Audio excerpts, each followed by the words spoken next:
आइए अब हम आपको मिलाते हैं शहर की ऐसी शख्सियत से जिन्होंने कमजोर वर्ग के बच्चों को शिक्षा देने के लिए पूरा जीवन झोंक दिया। हम बात कर रहे हैं मध्य प्रदेश अनुसूचित जाति, जनजाति एवं पिछड़ा वर्ग कल्याण संघ के संयोजक गणेश धाकड़ की। गणेश धाकड़ पेशे से शिक्षक हैं, लेकिन इन्होंने शिक्षा को पेशा ना मानते हुए इसे सेवा के तौर पर देखा और कमजोर वर्ग के बच्चों को पढ़ाने के लिए स्कूल खोले। अंबेडकर मिशन के संयोजक के तौर पर काम कर रही गणेश धाकड़ बताते हैं कि कमजोर वर्ग के जो बच्चे बच्चियां पढ़ना चाहते हैं उनके लिए आदर्श प्राथमिक स्कूल संचालित करते हैं। करीब 30 साल से वे ये सेवा कार्य कर रहे हैं। नागजिरी में संचालित स्कूल में वे आवासीय और गैर आवासीय सुविधा देते हैं।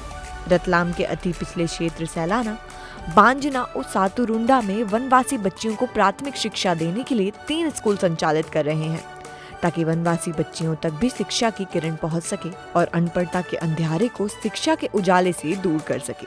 वे अपना पूरा समय इस आश्रम व स्कूलों में रहने वाले बालक बालिकाओं की देखभाल में देते हैं। उनके परिवार के सदस्य भी उनके इस अभियान में भागीदार रहते हैं। उनके बेटे गौरव भी अपने पिता के पद चिन्हों पर चलकर बढ़ चढ़कर समाज के पिछड़े और निर्धन वर्ग की सेवा में आगे आते रहते हैं। हाल ही में लॉकडाउन के दौरान पीडीएस पोर्टेबिलिटी जैसी महत्वपूर्ण अवधारणा और कई महत्वपूर्ण सुझाव सरकार को देने का श्रेय भी गौरव के नाम दर्ज है। गौरव धाकड़ ने दिल्ली विश्वविद्यालय एवं Tata institute of social science Mumbai से समाज कार्य की शिक्षा प्राप्त की है। इसके बाद से वे पिता के साथ समाज सेवा के इस कार्य में जुटे हुए हैं।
मैं गणेश धाकड़, मैं उज्जैन शहर का निवासी हूँ और मैं एक ऑर्गेनाइजेशन चलाता हूँ।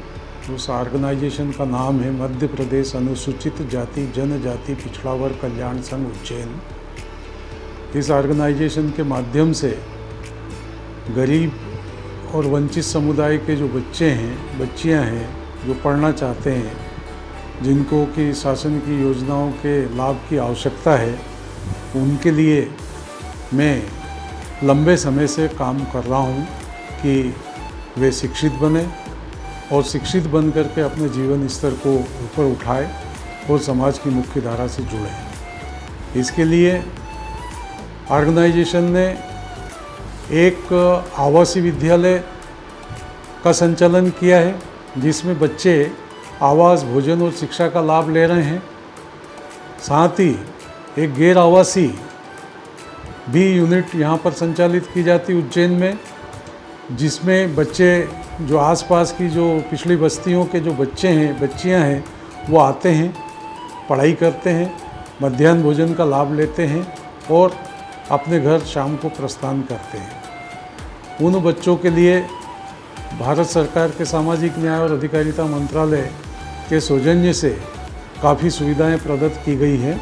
उस सुविधाओं का लाभ बच्चों को और गरीबों को निरंतर रूप से मिल रहा है। इसके लिए मैं सामाजिक न्याय और अधिकारिता मंत्रालय को भी धन्यवाद देता हूँ। साथ ही रतलाम में, जो कि एक बहुत ही पिछड़ा हुआ क्षेत्र है, सैलाना बांजना, जहाँ पर बालिकाओं की शिक्षा के प्रबंधन के लिए जो जिन्हें हम कह सकते हैं वनवासी, उन वनवासी परिवारों की बालिकाओं की शिक्षा का जिम्मा हमारे ऑर्गेनाइजेशन ने लिया है।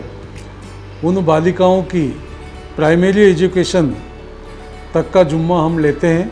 उन बच्चियों को पढ़ाते हैं, साथ में खाना खिलाते हैं, दोनों टाइम मध्याह्न भोजन देते हैं और उन बच्चों को रहने की अच्छी व्यवस्था कर रखी है। उन बच्चियों को हम 1ली से 5वीं तक पढ़ाते हैं। उसके बाद में जो स्टेट गवर्नमेंट के जो टॉप 10 के स्कूल है, जैसे model school, Eklavya school, Navodaya या उत्कृष्ट, उन विद्यालयों में हम प्रवेश परीक्षा दिलवाते हैं। प्रवेश परीक्षा दिलवा के उन बच्चों को उन टॉप 10 के स्कूलों में एडमिशन दिला करके और उन बच्चों का जीवन संवारने की हम कोशिश करते हैं। चूँकि ये बालिकाएं घर पर रहकर, गांव में रह कर के इस प्रकार से जो उच्च शिक्षण संस्थाओं में जाने का प्रयास नहीं कर पाती है, इसलिए हमारा ऑर्गेनाइजेशन इन बालिकाओं को उच्च शिक्षण संस्थाओं में प्रवेश दिलाने के लिए हम प्रयास करते हैं। इसके लिए भी जो ट्राइबल मिनिस्ट्री है, जिसे हम जनजाति कार्य विभाग कहते हैं, उस विभाग का सहयोग संस्था को मिल रहा है और उसी के सहयोग और सपोर्ट से इन बालिकाओं के भविष्य को हम संवारने में लगे हैं और इन बालिकाओं को शासन द्वारा प्रदत्त जितनी भी जो सुविधाएं शासन की, उसका पूरा लाभ हम दिलवाने का प्रयास करते हैं और दिलवाते हैं।